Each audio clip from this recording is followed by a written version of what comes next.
سبحانك لا علم لنا إلا ما علمتنا إنك أنت العليم الحكيم اللهم انفعنا بما علمتنا وعلمنا ما ينفعنا وزدنا علما والحمد لله رب العالمين. Okay. Ayatnya berbunyi ya sahibayis sijni arbabum mutafarriquna khairun amillahul wahidul qahhar. Boleh? Okay, baik. Ya sahibai, wahai kedua sahabatku. Ya sahibai, terjemah dia wahai kedua sahabatku. As-sijni sepenjara. As-sijni sepenjara. Maksudnya wahai kedua sahabat sepenjaraku. Itu maksud dia. Okey. Adakah arbabun Tuhan-Tuhan. Arbabun adalah plural ataupun jamak kepada perkataan Rabb. Rabb satu Tuhan. Jadi arbabun Tuhan-Tuhan. Mutafarriqun yang berbeza-beza. Mutafarriqun yang berbeza-beza. Khairun lebih baik. Khairun lebih baik. Am ataupun Allah Al-Wahidu yang Maha Esa. Al-Wahidu yang Maha Esa. Wahid tu satulah yang Maha Esa. Al-Qahhar lagi Maha Perkasa. Al-Qahhar lagi Maha Perkasa. Okey, Puan Samiah terjemahkan boleh Puan Samiah. Puan Samiah ada? Ada. Assalamualaikum Ustaz. Assalamualaikum warahmatullahi wabarakatuh. Bismillahirrahmanirrahim. Wahai kedua sahabatku sepenjaraku, adakah Tuhan-Tuhan, saya dah tertinggal sikit Ustaz. Yang berbeza-beza. Adakah Tuhan-Tuhan yang berbeza-beza ataupun Allah yang Maha Esa lagi Maha Perkasa. Okey, baik. Tertinggal Puan tinggal lebih baik. Lebih baik tertinggal. Okey, tak apa. Yang lebih baik. Jadi ayat kita ni bermula daripada ayat 37. Kita ulang kaji sikit ayat 37. Nabi Yusuf alaihi salam ingin mentakwilkan mimpi dua sahabat dia. Sahabat pertama mimpi, dia kata aku mimpi aku memerah arak. Maksudnya peranggo sampai jadi arak. Sahabat dia yang kedua berkata aku mimpi atas kepala aku bawa roti, bawa makanan. Lalu burung datang, burung patuk ataupun makan makanan atas kepala aku tersebut. Boleh tak takwil mimpi kami? Ini kata-kata mereka pada Nabi Yusuf alaihi salam. Nabi Yusuf alaihi salam kata aku boleh takwil mimpi kamu.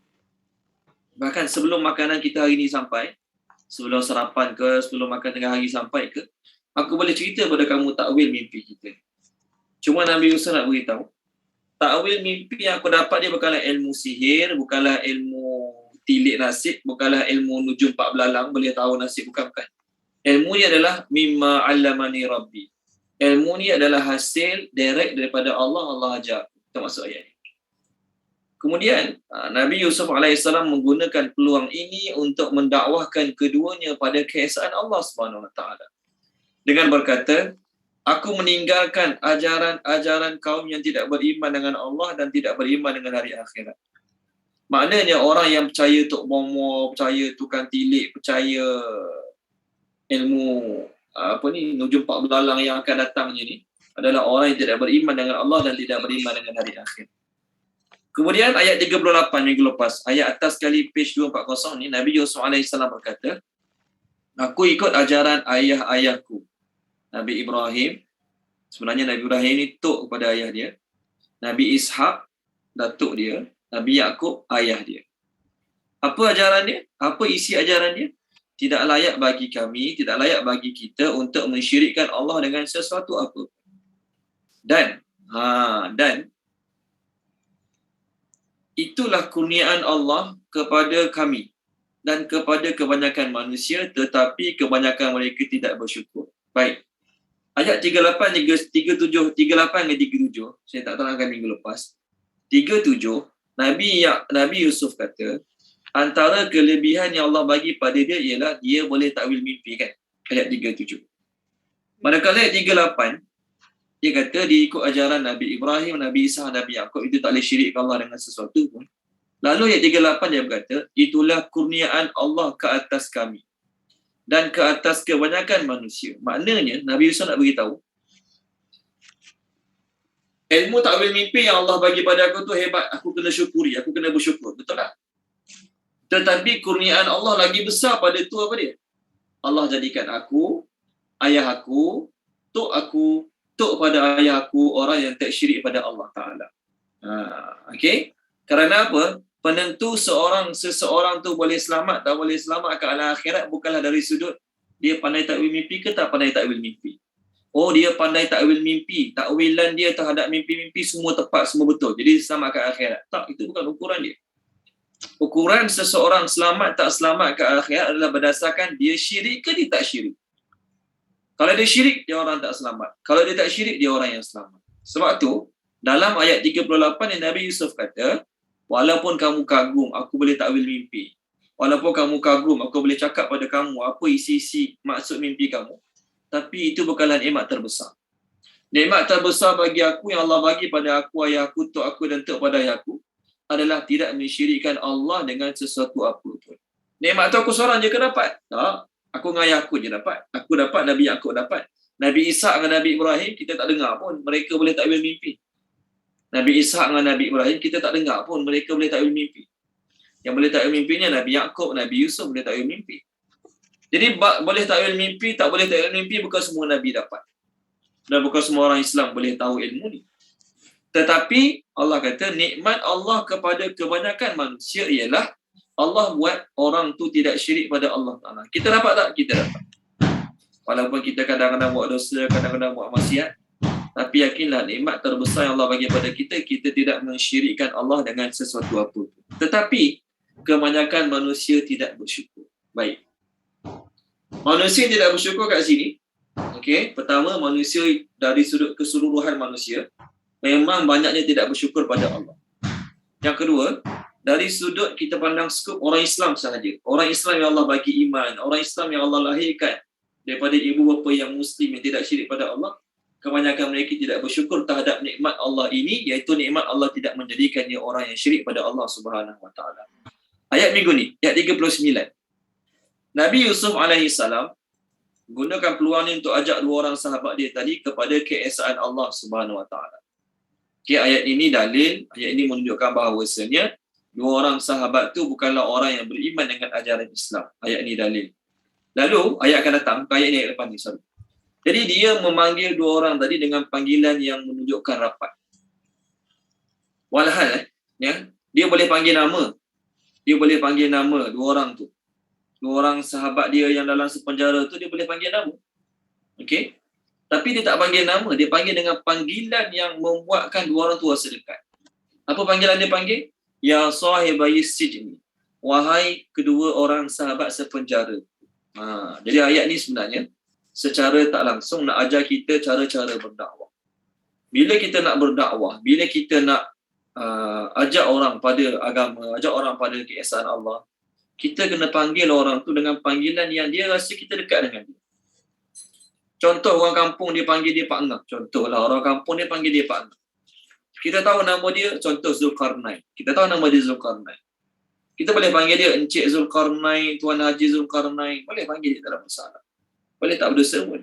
Tapi bila kita panggil dia Pak Ngah, macam mana orang kampung dia panggil dia Pak Ngah juga. Panggilan tu sebenarnya secara tak langsung telah buat dia rasa dia dekat dengan kita. Jadi bila dia dekat dengan kita, senang tak kita nak sampaikan sesuatu? Senang. Kita nak sampaikan sesuatu senang, kita nak bagi nasihat senang. Mudah, tak ada jadi masalah. Jadi panggilan Nabi Yusuf pada dua orang kawan dia ni, wahai sahabat sepenjaraku, maksudnya dia letak diri dia sama level dengan dua orang. Walau dari sudut kedudukan, memang orang penjara tahu. Dari sudut kedudukan, memang orang dalam penjara tahu Nabi Yusuf ni bagus. Nabi Yusuf ni bagus. Dalam penjara dia bagus. Dia terkenal dengan orang yang suka buat baik pada orang. Dia terkenal dengan orang yang suka tolong orang. Jadi dia boleh panggil. Siapa nama dua orang ni? Ingat tak minggu lepas dia beritahu nama dua orang? Siapa tulis nama dua orang ni? Siapa ingat nama dua orang ni? Kawan dia sepenjara. Nama apa? Yang pertama nama Sarham. Talha. Yang kedua nama Barham. Okay? Dia boleh panggil, ya wahai Sarham, wahai Barham. Boleh panggil nama. Salah nak panggil nama. Tapi dia panggil dengan panggilan, okay? yang membuat dua orang tu rasa dekat. faham. Jadi kita pun dalam berdakwah, kita panggil orang yang kita nak dakwah, kita nasihat dengan panggilan yang buat dia rasa kita dekat dengan dia. Jangan tunjuk, aku ni ustaz, aku ni pakat tinggi. Jadi dia orang tu orang jauh pada masjid, dia orang tu orang yang tak pernah belajar agama. Level dia orang jauh beza dengan level saya. Tak. Dalam berdakwah tak sesuai kita guna kita guna perkataan yang menunjukkan kita tak sama level dengan orang kita dakwah. Jangan panggil wahai saudara se-Islam saya, contohlah. Wahai sahabat saya. Okay, wahai orang yang seagama dengan saya. Contoh. Ni contoh-contoh ayat yang buat orang tu rasa dia pun sama level dengan kita yang dakwah dia ni juga. Okay, baik. Lalu Nabi Yusuf AS cakap pada mereka, adakah Tuhan yang berbeza-beza? Tuhan yang berbeza-beza lebih baik ataupun Allah yang Maha Perkasa, yang Maha Esa lagi baik? Ini soalan Nabi Yusuf pada mereka berdua, nak suruh mereka berdua berfikir. Tuhan ni kalau satu baik ke kalau ramai lagi baik? Tak perlu dijawab dalam soalan ini. Kerana apa? Jawapannya telah diketahui.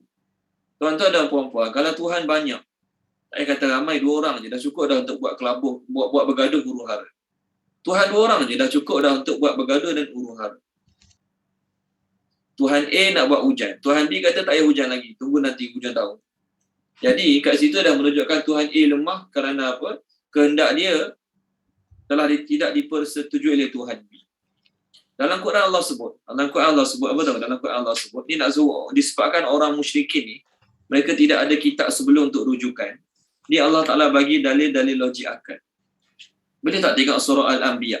Surah Al-Anbiya Tolong baca dia Tuan Haji Izzali Sulaiman, boleh? Tuan Haji Izzali Sulaiman. Kita sekarang cerita tentang akidah. Surah Al-Anbiya, Tuan Haji Izzali Sulaiman, muka surat 323.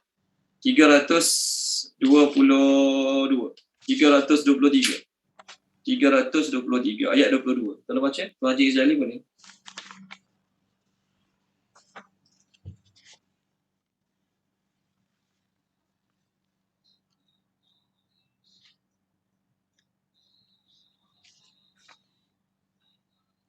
Dengar tak? Okey. Ya? Berapa? 22. Bismillahirrahmanirrahim. Seandainya kedua-duanya di langit dan di bumi ada Tuhan-Tuhan selain Allah, sudah tentu kedua-duanya telah binasa. Maha suci Allah yang memiliki arash daripada apa yang mereka sifatkan. Okey. Terima kasih Tuan Haji Izzali. Tengok ayat ni. Allah nak suruh mereka fikir. Kalaulah kat langit dan kat bumi ada Tuhan-Tuhan lain selain Allah, nescaya langit bumi binasa. Tahu tak kenapa langit bumi akan binasa? Tuhan yang kat langit nak buat lain, Tuhan yang kat bumi nak buat lain. Jadi bertembung 2 kehendak antara 2 Tuhan. Lalu bila bertembung 2 kehendak antara 2 Tuhan, last sekali Tuhan A bawa dia punya grup dia, Tuhan B bawa dia punya grup dia. Last sekali grup A dengan grup B kelahi sama-sama dia. Tuhan dengan grup A, Tuhan B dengan grup B kelahi sama-sama dia. Jadi kalau ada perkelahian antara Tuhan-Tuhan ni, macam mana berlaku dengan langit bumi ni? Hancur lebur. Hancur lebur. Bila ada perkelahian antara 2 Tuhan ataupun 3 Tuhan atau lebih pada Tuhan, hancur lebur langit bumi. Jadi sekarang langit dan bumi masih lagi tidak hancur, masih lagi dalam keadaan baik, okey. Sebab apa? Sebab hanya ditadbir oleh satu Tuhan sahaja. Itu Allah Subhanahu Wa Taala. Jadi Nabi Yusuf AS tanya sahabat sepenjara dia, mana lagi baik? Tuhan yang berbeza-beza lebih baik ataupun Allah yang Maha Esa lagi baik? Maksud Tuhan yang berbeza-beza ni maksudnya apa dia? Ada Tuhan daripada kayu, ada Tuhan yang boleh kuat pada kayu, ada Tuhan yang boleh kuat pada batu, ada Tuhan yang boleh kuat pada emas. Kan orang zaman dulu Tuhan dia diukir guna kayu, ada Tuhan yang mereka buat guna emas, ada Tuhan yang mereka buat guna besi. Jadi Tuhan-Tuhan yang berbeza-beza tu lagi baik ataupun Allah yang satu tu lagi baik. Seterusnya ayat 40. Ma tidaklah ta'buduna kamu menyembah. Ini dalil yang dalam penjara tu mereka adalah musyrikin. Min daripada dunihi selain Allah. Okey. Illa melainkan asma'an nama-nama samaitumuha yang kamu menamakannya. Sammaitumuha yang kamu menamakannya. Antum kamu, wa dan abaukum nenek moyang kamu, abaukum nenek moyang kamu. Ma tidaklah anzala menurunkan Allahu oleh Allah biha dengannya maksudnya dengan nama-nama tersebut min daripada sultanin sebarang keterangan ataupun hujah. Okey, Puan Maisarah Mota terjemahkan boleh ayat 40 ni. Okey. Tidaklah kamu menyembah daripada selainnya, iaitu Allah, melainkan nama-nama yang kamu menamakannya. Kamu dan nenek moyang kamu tidaklah menurunkan oleh Allah dengannya daripada sebarang keterangan. Okey, baik. Terima kasih Puan Maisarah. Ayat ini dalil bahawasanya sahabat-sahabat sepenjara dia dan juga ahli-ahli penjara yang lain adalah orang menyembah selain Allah. Ini dalil dia. Sebab tu dia guna lafaz ta'buduna. Dia cakap ta'buduna ni, Nabi Yusuf cakap ta'buduna ni bukan refer pada dua orang tu saja. Kalau dua orang tu saja ta'budani pada bahasa Arab. Jadi bila sebut ta'buduna maksudnya untuk ramai, lebih pada 3 orang. Jadi yang kamu duk sembah sama-sama kamu dalam penjara sebelum ni adalah Tuhan-Tuhan yang namanya kamu bagi sendiri. Kamu dan nenek moyang kamu bagi nama. Allah tak pernah turunkan sebarang keterangan, bukti, hujah terhadap nama-nama tersebut. Itu maksud ayat ini. Jadi mereka dalam penjara ni kenal tak Allah? Mereka dalam penjara kenal Allah, tahu Allah. Okay, sebab tu tidak timbul persoalan siapa Allah. Mereka tak keluar soalan daripada mulut mereka siapa Allah. Tak keluar soalan. Okay? Mereka kenal Allah, tahu Allah. Tapi dalam masa yang sama mereka kata Allah Ta'ala ada sekutu-sekutu di dunia ni. Ada Tuhan-Tuhan, kawan-kawan Allah yang Allah Ta'ala lantik, penjaga laut, penjaga sungai, tukang bagi tumbuh-tumbuhan, tukang bagi buah. Itu kefahaman mereka. Lalu Nabi Yusuf kata, dalil nak tunjuk bahawasanya ajaran mereka tak betul. Apa dia dalil dia? Apa yang kamu sembah selain Allah, walaupun kamu bagi namanya sedap, namanya macam agung, namanya macam hebat nama dia. Nama-nama tu Allah tak pernah turunkan mana-mana ayat tu. Allah tak pernah turunkan dalam Taurat ke, dalam Injil ke, dalam Quran ke, melalui lidah Nabi Ibrahim ke, tak pernah. Nama-nama berhala tu kamu yang bagi. Bagaimana Tuhan kamu nama dia orang bagi? Kalau nama dia orang bagi, dia maknanya dia lemah. Sebagaimana kita ni nak tunjukkan kita ni lemah. Nama kita tak berhak tentukan. Betul kan? Kan ada orang sebelum dia lahir, dia beritahu nama dia, mak jangan letak nama ni, letak nama ni. Tak. Nama kita tak berhak tentukan. Kita lahir-lahir, mak kita bagi nama. Lepas 3-4 tahun, barulah kita tahu siapa nama kita. Okey, lemah tak? Lemah kan? Jadi kalau Tuhan yang kamu sembah, kamu bagi nama kat dia, maksudnya dia tak layak jadi Tuhan, dia lemah macam kamu juga. Dia tak layak jadi Tuhan dan dia lemah macam kamu juga. Patutnya Tuhan ni, dia bagi nama pada diri dia sendiri dan dia kena suruh orang terima nama tu pada diri dia sendiri. Itu baru layak jadi Tuhan. Ni tak, dia Tuhan, nama dia pun kamu yang bagi. Tuhan apa macam tu? Ayat ni, Allah cakap, ni sekarang Nabi Yusuf cakap pada kaum dia, orang Mesir, Sekarang Nabi Yusuf cakap pada orang Mesir. Ayat ni juga dicakap oleh Allah SWT kepada Allah suruh Nabi Muhammad sampai kepada orang Mekah. Tengok surah An-Najm. Puan Izawani tolong baca boleh? Surah An-Najm. Ni nama 3 berhala famous kat Mekah dulu. 3 berhala yang glamour lah kat Mekah dulu. Sebenarnya lebih kurang 360 biji buah berhala. Biji pula dah. 360 buah berhala di Mekah. Tapi yang glamour ni 3 ni lah. Page 526. Puan Izawani, page 526. Ayat 19, okay, 20, lepas tu terus skip 23. 526. Ayat 19, 19, 20, 20 dan terus 23. 23. Okey. 19. Bismillahirrahmanirrahim. 19.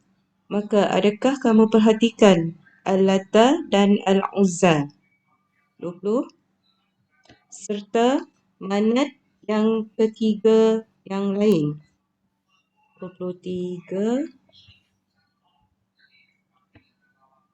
tidak lain ia kecuali nama-nama kamu menamakannya yang kamu dan nenek moyang kamu tidak menurunkan oleh Allah padanya untuk menyembahnya dari sebarang bukti. Tidak mereka menurut melainkan segala sangkaan dan apa yang menginginkan hawa nafsu. Dan sesungguhnya telah datang kepada mereka daripada Tuhan mereka petunjuk. Okey. Terima kasih Puan Izawani. Sama tak macam kita? Sama ayat macam kita tak? Tidaklah nama-nama Tuhan kamu tu Lata, Uzza, Manat. Ni nama Sama, 3 biji sama, berhala yang glamour Manat. pada zaman Manat. tu. Dia kata apa? Bagi orang musyrikin, berhala-berhala ni semua betina. Bagi orang musyrikin, berhala-berhala ni semua betina. Jadi Al-Lata tu, Al-Lata ni adalah feminin daripada perkataan Allah. Allah ni Tuhan lelaki, Al-Lata tu Tuhan perempuan. Al-Manat, Mim, Nun, Alif, Ta. Manat ni, Alif kecil atas waw. Manat ni adalah Tuhan perempuan kepada Tuhan lelaki yang bernama Mannan. Manat. Okay. Al-Uzza. Al-Uzza kan adalah Tuhan perempuan. Yang lelakinya nama Aziz. Yang lakinya nama Aziz. Ni. Jadi nama-nama Al-Lata, Manat, Uzza, ada Allah turunkan ayat? Tak ada pun. Mereka yang pandai-pandai bagi nama. Samalah juga nama berhala-berhala zaman Nabi Nuh alaihi salam. Nama-nama berhala zaman Nabi Nuh alaihi salam. Mereka juga yang bagi nama. Tolong baca dia boleh? Puan Tamsiah Syuaib, tolong baca boleh? Surah Nuh. Muka surat 571. Ayat 22-23. 571 ya Ustaz. Ya, 571. Ayat 22 dan 23.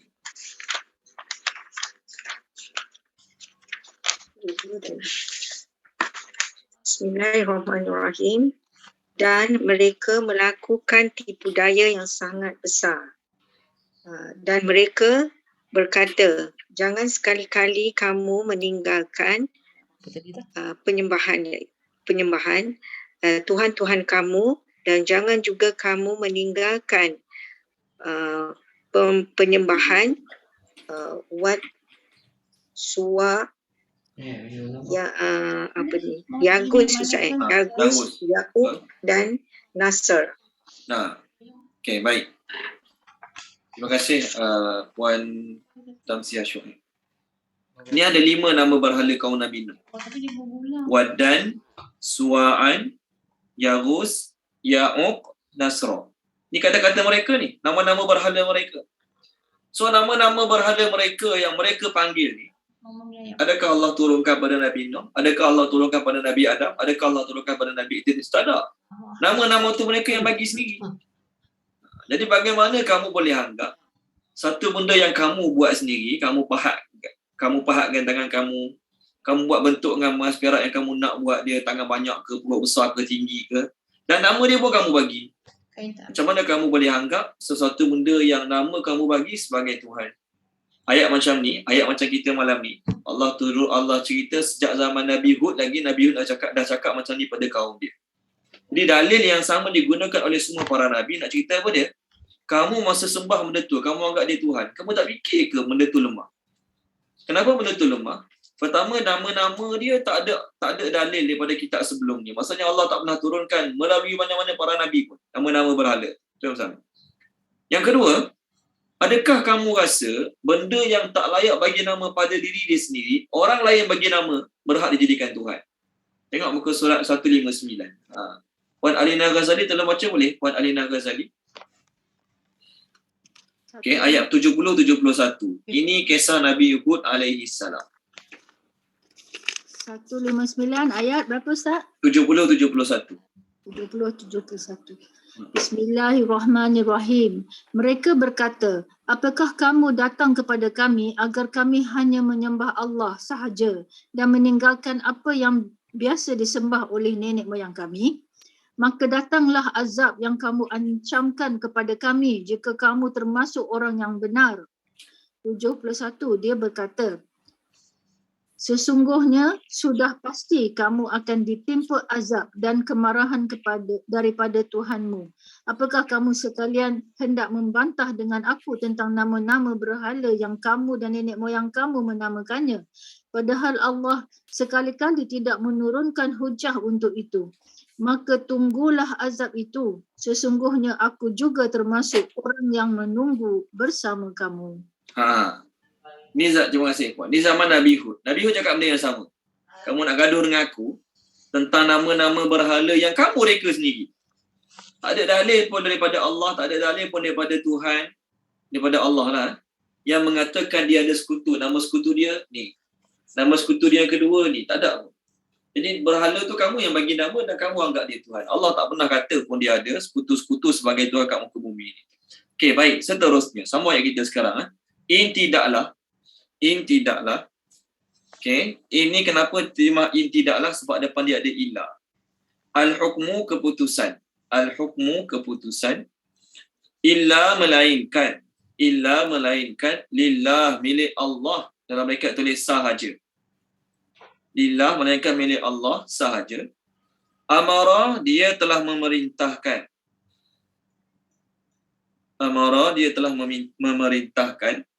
Tengok sama Allah supaya jangan.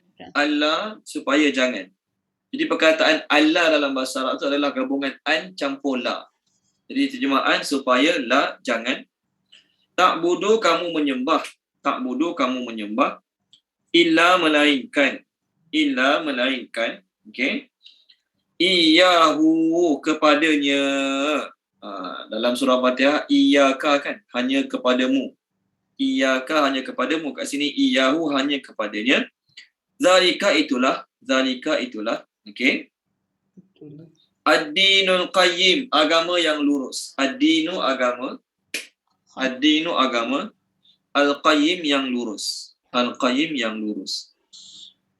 Wa dan lakinna tetapi aksara kebanyakan. Okey. Annas manusia. Okey. La tidak ya'lamun mengetahui. Okey, baik, terjemahkan dia. Puan Rahimah terjemahkan boleh, Puan Rahimah.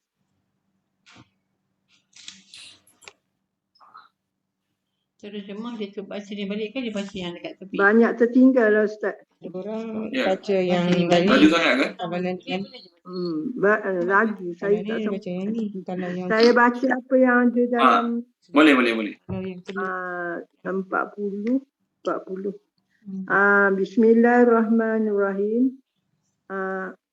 Apa yang kamu Ada sembah? tahu. Ada ni kelas.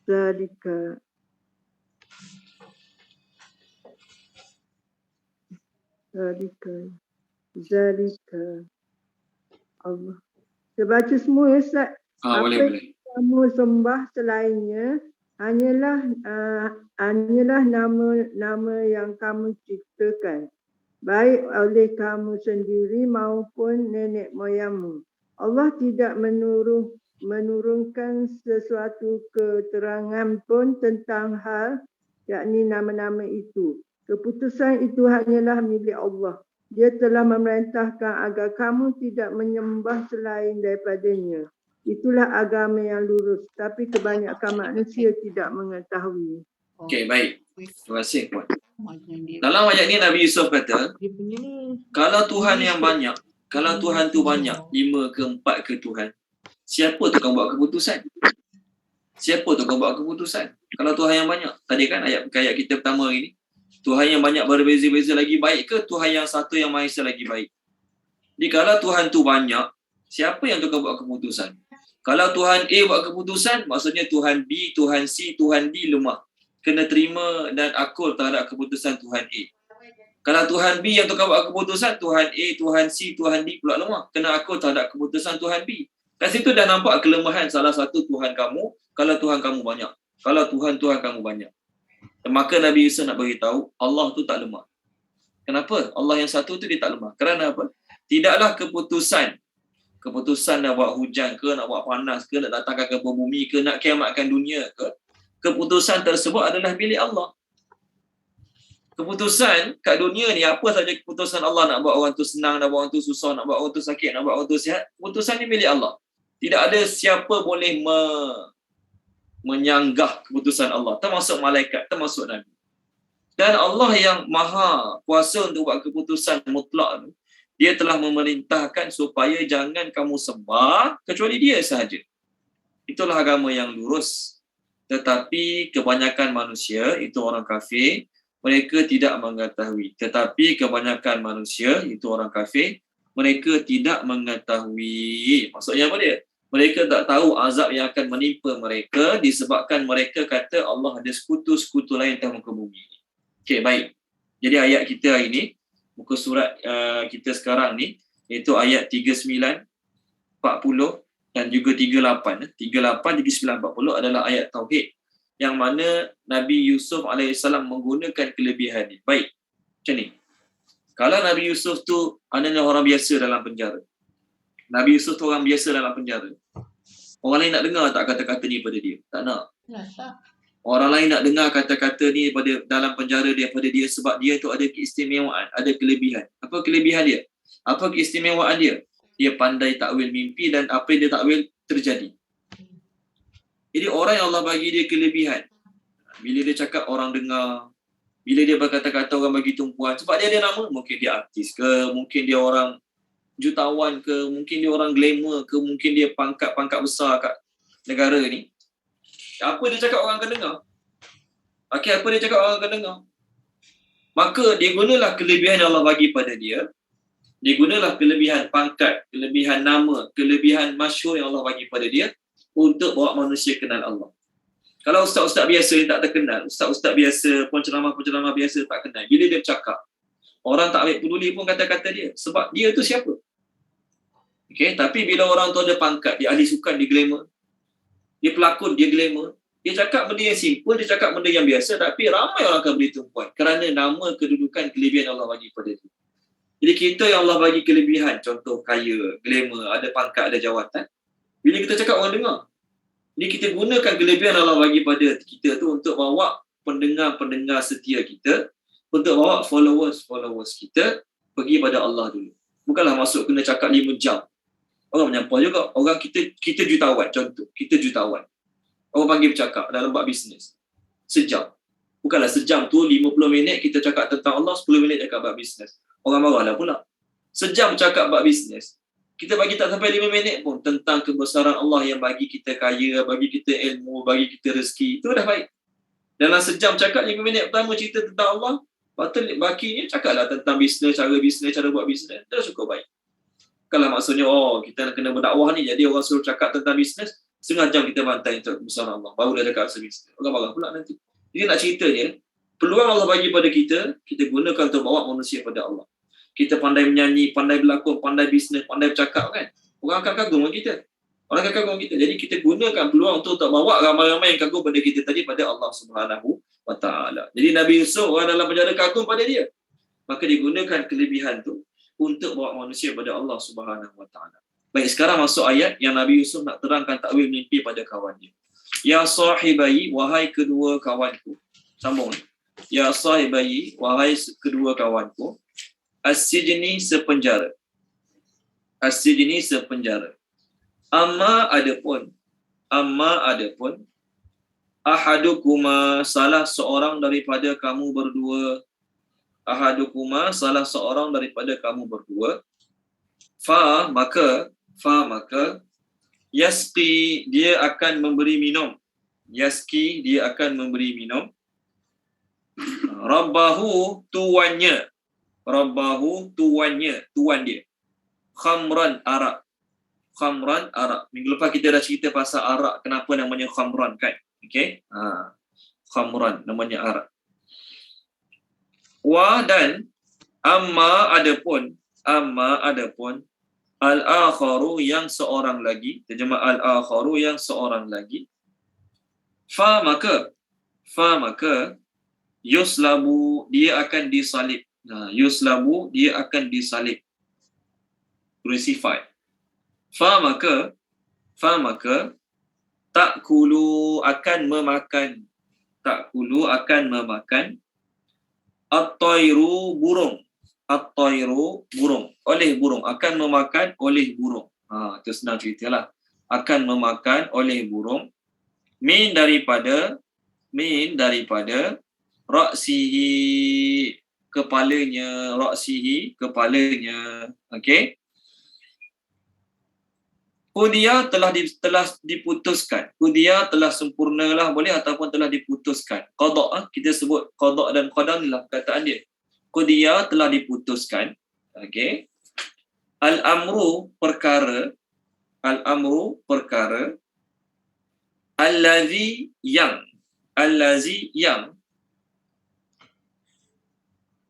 fihi padanya,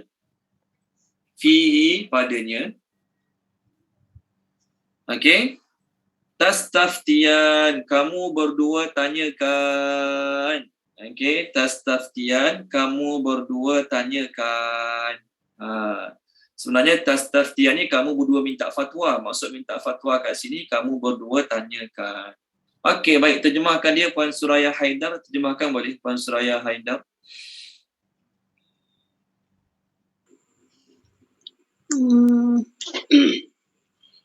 Daripada wa amma ya Ustaz. Ya, bukan daripada ya sahibai sijin. Khutia.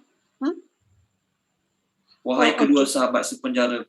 Wahai kedua sahabatku sepenjara. Amma tu tadi apa Ustaz?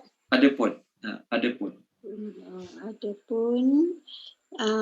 Salah seorang daripada kamu berdua memberi minum. Beri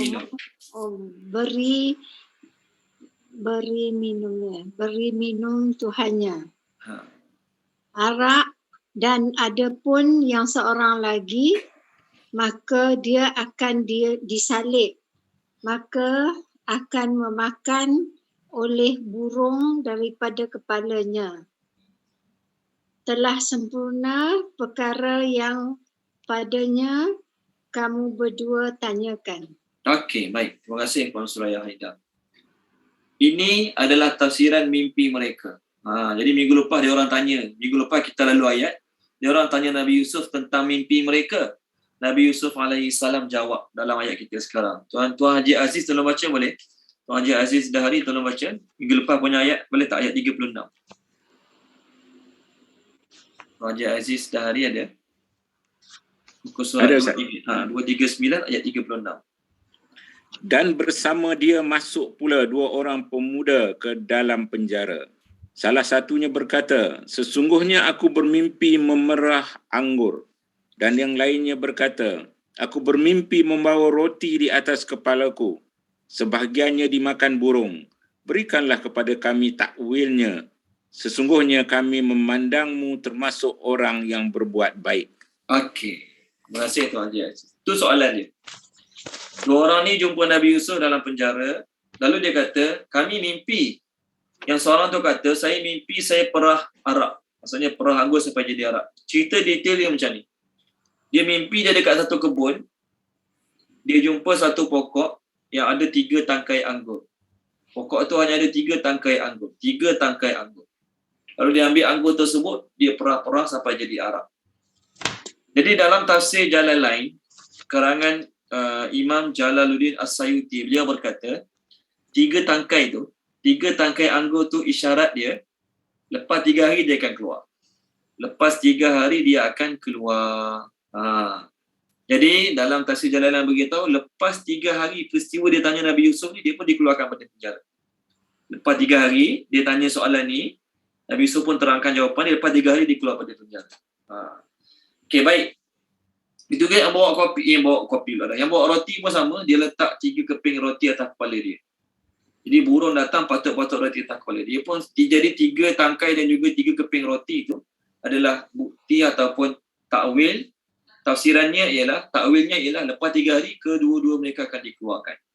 Jadi Nabi Yusuf sebelum beri jawapan takwil mereka berdua, Nabi Yusuf ajak mereka pada Allah dulu. Maka sekarang jawapannya. Nabi Yusuf kata, adapun salah seorang daripada kamu berdua. Nabi Yusuf tak mention siapa satu. Nabi Yusuf tak mention pun siapa dulu. Nabi Yusuf tak kata, okey Sarham, okey, ni maksud mimpi kamu. Maksud mimpi kamu gini. Okey Barham, ni pula maksud mimpi kamu. Tak, Nabi Yusuf tak mention pun nama siapa-siapa. Nabi Yusuf hanya sebut secara umum dengan berkata, salah seorang kamu nanti dia akan sambung memberi minum tuan dia arak.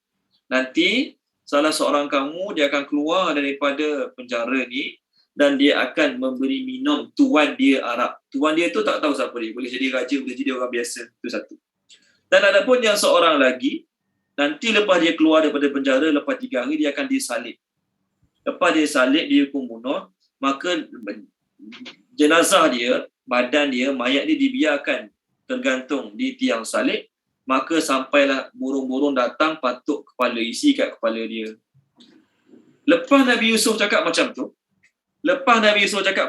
maka kedua-dua mereka berkata apa pula? Tadi kedua-dua mereka datang kat Nabi Yusuf, kata kami mimpi ni. Lepas Nabi Yusuf takwil mimpi ni, kedua-dua mereka kata kat Nabi Yusuf, kami sebenarnya tak mimpi apa-apa pun. Tadi beria sangat tanya takwil mimpi kat Nabi Yusuf. Apa makna mimpi kami, Lepas Nabi Yusuf jawab, salah seorang kamu nanti akan kena salib sampai lepas dia mati, burung datang patuk isi atas kepala dia. Maka kedua-dua mereka takut lalu berkata, kami sebenarnya tak mimpi apa-apa pun. Tadi semangat tanya. Bila Nabi Yusuf jawab salah seorang kena salib lalu burung datang makan isi atas kepala, mereka berdua pun jawab, kami sebenarnya tak mimpi apa-apa pun. Lepas mereka berdua jawab, kami sebenarnya tak mimpi apa-apa pun, maka Nabi Yusuf pun kata, qudiyal amru. Keputusan telah ditetapkan pada apa yang kamu berdua tanyakan tadi. Keputusan daripada Allah yang seorang dapat kerja balik, seorang kena salib sampai burung makan isi atas kepala. Qudiyal amru maksudnya telah diputuskan keputusan tersebut oleh Allah terhadap apa yang kamu tanyakan. Sama ada kamu tanya ni, kamu bercakap benar dalam mimpi kamu, ataupun kamu tanya ni, kamu reka sendiri cerita tu. Kamu tak bermimpi pun, kamu datang reka sendiri. Okey?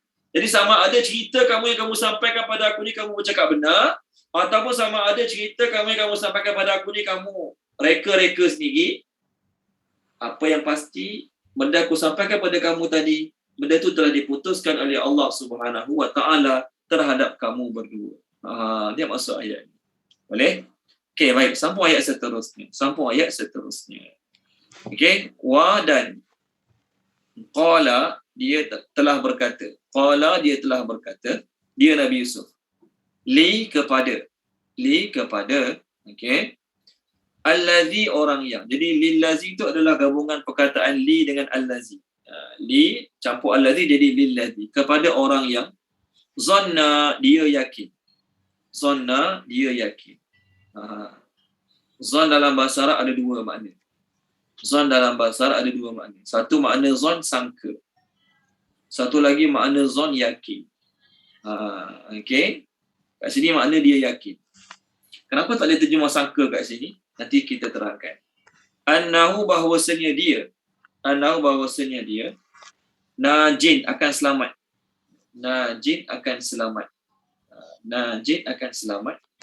Minhuma daripada kedua-duanya. Okey. Uzkurni ingatkanlah tentangku. Terjemah uzkurni ingatkanlah tentangku. Okey. Uzkurni ingatkanlah tentangku. Indah di sisi. Okey. Rabbika tuanmu, bukan Tuhanmu, tuanmu. Rabbika tuanmu. Falalu ataupun maka ansahu telah membuat dia lupa. Okey. Ansahu telah membuat dia lupa. Asyaitan oleh syaitan. asyaitan oleh syaitan. Okey. Zikra menyebut, telah menyebutkan dia lupa oleh syaitan. Zikra untuk menyebut. Zikra untuk menyebut, untuk tu tambahan tak bagi senafah ayat ni. Zikra untuk menyebut, okey, dalam bracket kepada Rabbihi, tuannya, Rabbihi, tuannya. Fa maka, okey, labisa, dia telah tinggal, dia Nabi Yusuf. Labisa, dia telah tinggal. Fisijni, dalam penjara. Fisijni, dalam penjara. Bid'a sinin, beberapa tahun. Bid'a sinin, beberapa tahun. Okey, terjemahkan dia Puan Nur Hidayah Ahmad, terjemahkan boleh? Puan Nur Hidayah Ahmad terjemahkan. Ayat berapa Ustaz? Ayat kita sekarang ayat 42. 42. Bismillahirrahmanirrahim. Dan dia Yusuf berkata kepada orang yang diketahuinya akan selamat di antara mereka berdua, terangkanlah perihal kepada tuanmu. Maka syaitan menjadikan dia lupa untuk menerangkan, iaitu keadaan Yusuf kepada tuannya. Kerana itu dia, iaitu Yusuf, masih dalam penjara beberapa tahun lamanya. Okey, baik. Terima kasih Puan. Lepas Nabi Yusuf takwil mimpi kedua-dua mereka, maka Nabi Yusuf cakap kepada orang yang dia yakin akan keluar, akan selamat daripada keduanya. Maksudnya dua orang ni akan keluar pada penjara, seorang selamat, seorang tak selamat. Yang selamat nama Sarham, yang tak selamat nama Barham. Okey, yang selamat nama Sarham, tukang tuang air diraja. Yang tak selamat nama Barham, tukang buat roti diraja. Dia Nabi Yusuf cakap pada orang yang dia yakin akan selamat. Zon kat sini kita terjemah yakin. Sebab apa? Ilmu takwil yang Nabi Yusuf sampaikan pada mereka tadi adalah daripada Allah. Ilmu takwil mimpi yang Nabi Yusuf sampaikan pada mereka berdua daripada Allah. Jadi kalau Nabi Yusuf menyangka orang ni akan selamat, maknanya apa dia? Nabi Yusuf tidak yakin terhadap ilmu yang Allah ajar pada dia. Jadi salah kalau terjemah menyangka kat sini. Dalam bahasa Arab, zon ada dua makna. Satu yakin, satu lagi makna sangka. Bisa sebut husnuzon kan? Kita kena husnuzon, sangka baik. Ada perkataan zon dalam bahasa Arab yang memberi makna yakin. Tengok surah Al-Baqarah. Tolong baca Puan Nur Azhar boleh? Puan Nur Azhar tolong baca surah Al-Baqarah. Muka surat 7. Ayat 45 dan 46. Boleh tak Puan Nur Azhar? Boleh Ustaz. Ya.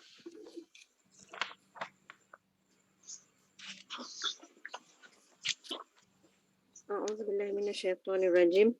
Dan mohonlah pertolongan kepada Allah dengan sabar dan mengerjakan solat. Dan solat itu sungguh berat kecuali bagi orang-orang yang khusyuk, iaitu orang-orang yang yakin bahawa mereka akan menemui Tuhannya dan bahawa mereka akan kembali kepadanya. Okey, baik. Terima kasih Puan Azhar. Itu orang-orang yang yakin. Yakin itu perkataan datang pada mana? Alladzina yazunnuna. Yakin. Jadi ayat kita tadi dengan ayat ni, zon dengan makna yakin. Ada lagi 2-3 tempat, zon dengan makna yakin. Okey, zon dengan makna menyangka pula. Tengok muka surat 292. Tuan Haji Abdul Kahar ada tak, Puan Azhar? Puan Nur? Ada Ustaz. Tak ada? Tak ada. Okey, baik. Anak tak ada juga, Puan Azhar? Tak ada. Tak ada? Tak ada. Okey, baik, tak apa. Puan Sharifah Husna, tolong baca boleh Puan Sharifah Husna? Baik Ustaz. 292. Ya. Ayat berapa, Ustaz? 101. Assalamualaikum Ustaz. Assalamualaikum warahmatullahi. Bismillahirrahmanirrahim. Dan sesungguhnya kami telah memberikan kepada Musa 9 mukjizat yang nyata. Maka tanyakanlah kepada Bani Israel ketika Musa datang kepada mereka, lalu Fir'aun berkata kepadanya, "Wahai Musa, sesungguhnya aku benar-benar menganggap engkau terkena sihir." Okey, baik. Menganggap. Jadi menganggap tu perkataan dia apa? Ini ayat penghujung ayat ni. Inni la'azunnuka ya Musa mashura. Ini sesungguhnya aku la'azunnuka.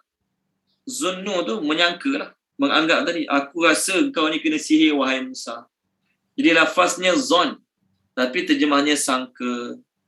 Sekarang lafaznya zon, tapi terjemahnya yakin. Jadi dalam Quran kena tengok kesesuaian ayat. Kadang-kadang zon makna sangka, kadang-kadang zon maknanya yakin. Okey, baik. Jadi sebelum mereka berdua keluar pada penjara, Nabi Yusuf cakap kat salah seorang mereka yang dia yakin akan selamat. Maksudnya tak kena bunuh. Nabi Yusuf cakap, nanti dah keluar penjara nanti, ingatkanlah tuanmu tentang aku. Maknanya, Nabi Yusuf alaihissalam suruh kawan dia ni ingatkan kepada tuan dia, maksudnya kepada raja nanti, tentang aku yang dipenjarakan dalam keadaan tak diputuskan lagi bersalah ke tak bersalah. Biasanya orang tu bila dia kena penjarakan, bila mahkamah putuskan dia bersalah, dia dibicarakan, lalu mahkamah putuskan dia dengan saksi, dengan bukti yang dia bersalah, dia dipenjarakan. Maka orang ni dipanggil dipenjarakan kerana undang-undang yang adil. Tak ada masalah lah. Masalahnya Nabi Yusuf alaihissalam dia dipenjarakan kerana orang-orang politik punya angkara, orang-orang atasan punya angkara. Nak tutup aib isteri-isteri orang-orang yang ada pangkat dalam negeri, dalam negara. Nak tutup aib, nak jaga nama isteri-isteri orang-orang kaya-kaya, orang-orang berpangkat kat Mesir tersebut. Maka Yusuf dijadikan mangsa korban politik. Dia bersalah tak? Tak bersalah pun. Dia tak terlibat langsung dalam kesalahan. Dah lah tak bersalah. Tak dibicarakan pun masuk penjara macam tu saja. Jadi dia cakap pada kawan dia, tolonglah ingatkan tuan, maksudnya ingatkan raja tentang aku. Keluar nanti ingatkan raja tentang aku. Lalu dalam ayat ini Allah Subhanahu Wa Taala cakap, fa ansahu syaitanu dzikra rabbih. Syaitan telah buat orang tu lupa untuk cerita tentang Yusuf kepada tuan dia. Sebelum dia keluar, Nabi Yusuf dah pesan dah, nanti dah keluar nanti, tolong cakap pada tuan kamu tentang aku ni yang tak tahu cerita. Dah kena penjara, tak tahu lagi dia bersalah ke, confirm bersalah ke tak bersalah ke, sampai bila nak kena penjara, berapa tahun lagi nak kena dalam penjara, tolong tanya tuan kamu. Lalu Allah Ta'ala buat orang tu lupa pada Nabi Yusuf alaihissalam. Lupa nak cerita tentang Yusuf terhadap tuan dia. Sama ada memang dia betul-betul terlupa, mungkin sebab lepas keluar penjara duduk istana, walaupun duduk istana sebagai pekerja istana tapi makan mewah. Kehidupan mewah tak macam dalam penjara dulu. Maka kemewahan yang dia dapat rasakan dalam penjara membuat dia lupa terhadap pesanan Nabi Yusuf alaihissalam. Ataupun dia kata, aku ni dah elok keluar penjara, nanti aku buka mulut cerita pasal kawan aku dalam penjara, takut aku kena penjara balik. Baik, diam lagi baik. Baik aku diam, tak cakap lagi baik. Okey, ni dua pendapat lah. Ataupun dia kata, aku ni tukang tuang air je. Aku tak layak nak membicarakan sesuatu direct pada raja. Betul kan? Kalau menteri diraja, penasihat diraja, tu lain lah. Dia boleh bincang terus dengan raja pun dia nak bincang. Ini tukang buat air, duduk dapur tukang buat air, nak borak dengan raja. Awak ingat awak siapa? Seolah-olah macam itulah. Okey, baik. Dr. Norman Ali Khan kata, ni pengajaran kita dapat daripada kisah ni. Dr. Norman Ali Khan dia tulis, dia kata apa? Dalam surah Yusuf, seorang kawan yang diharapkan boleh membebaskannya daripada penjara selepas beberapa tahun, lepas Nabi Yusuf kena penjara beberapa tahun. Okey. Dia harapkan kawan dia tu lepas keluar boleh tolong dia, melupakan dia. Kawan yang dia harap boleh tolong dia, melupakan dia. Kawan baik lah ni dalam penjara, kawan lama ni dalam penjara ni. Dalam ayat minggu lepas, dalam tafsir beritahu, mereka dengan Nabi Yusuf dah 5 tahun sepenjara. 5 tahun duduk satu sel dengan Nabi Yusuf. Baiklah dalam penjara, tak ada kawan lain lah. Dialah yang Nabi Yusuf harapkan boleh tolong dia. Tak boleh harap juga. Tapi Nabi Musa alaihissalam, entah daripada mana, kawan yang dia tak jangkakan, bukan kawan baik dia pun, telah menyelamatkan dia daripada dibunuh. Kita dah refer itu, tak apa kita refer lagi. Tolong baca boleh surah Al-Qasas. Tolong baca surah Al-Qasas. Puan Nur Zakiyah ada? Puan Nur Zakiyah. Ada Ustaz. Okey, surah Al-Qasas. Boleh tak? Boleh. Saya cari muka surat sekejap.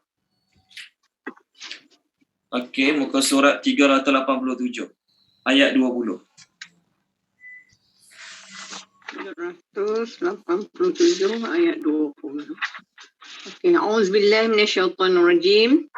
Seorang lelaki datang bergegas daripada hujung kota seraya berkata, "Wahai Musa, sesungguhnya para pembesar negeri sedang bermesyuarat tentang engkau untuk membunuhmu.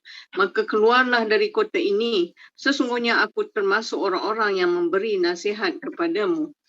Okay, baik. Terima kasih Puan Zakia. Sama Masa Nabi Musa tumbuk orang tu mati, orang-orang Fir'aun mesyuarat putuskan nak bunuh Nabi Musa. Maka bukan kawan dia pun lelaki ni. Lelaki ni tak tahu siapa dia. Bukan kawan baik dia pun. Datang beritahu, "Wahai Musa, ada orang nak bunuh engkau, baik kau keluar pada sini. Aku nasihat engkau je." Jadi dalam kisah Nabi Musa, orang yang dia tak sangka-sangka, sahabat yang bukan kawan baik dia pun, telah membantu dia, menyelamatkan dia daripada dihukum bunuh. Adapun Nabi Yusuf, kawan yang dia harapkan boleh tolong dia, tak boleh harap. Tak boleh harap. Ini satu. Dalam kisah Yusuf, nanti kawan dia yang lupa ni, kawan Nabi Yusuf yang lupa ni nanti datang balik tau. Beberapa ayat lagi kita masuk, kawan dia datang balik. Tanya takwil mimpi raja pula kat dia. Jadi dalam kisah akan datang Nabi Yusuf ni, kawan dia datang. Tanya Nabi Yusuf, kawan dia datang, okey, dia nak tolong Nabi Yusuf sebab kepentingan diri. Dia ingin orang tahu, dia nak raja tahu yang dia boleh sampaikan takwil mimpi di raja, pada raja. Jadi dia tolong Nabi Yusuf lepas ni kerana kepentingan diri dia. Sedangkan kawan yang tolong Nabi Musa AS, tolong Nabi Musa bukanlah kerana kepentingan dirinya. Jadi pengajaran apa kita dapat? Kadang-kadang kawan baik kita yang kita rasa boleh tolong kita, kawan baik kita yang kita rasa boleh bantu kita dalam kesusahan, tak boleh harap juga. Tapi kalau kita harap pada Allah, kita minta tolong Allah, Allah boleh hantar entah siapa-siapa. Mungkin baru kenal 2 hari. Mungkin baru kenal seminggu. Ataupun tak pernah kenal, tiba-tiba boleh tolong kita. InsyaAllah. Allah boleh hantar siapa-siapa. Dan kawan-kawan yang baik dengan kita, yang suka tolong kita, kadang-kadang boleh jadi dia hanya akan tolong kita bila ada kepentingan. Dia hanya akan tolong kita dalam perkara-perkara yang dia pun boleh dapat keuntungan. Kalau dia tahu kita ni bukan orang yang boleh beri keuntungan pada dia, dia tak akan tolong kita.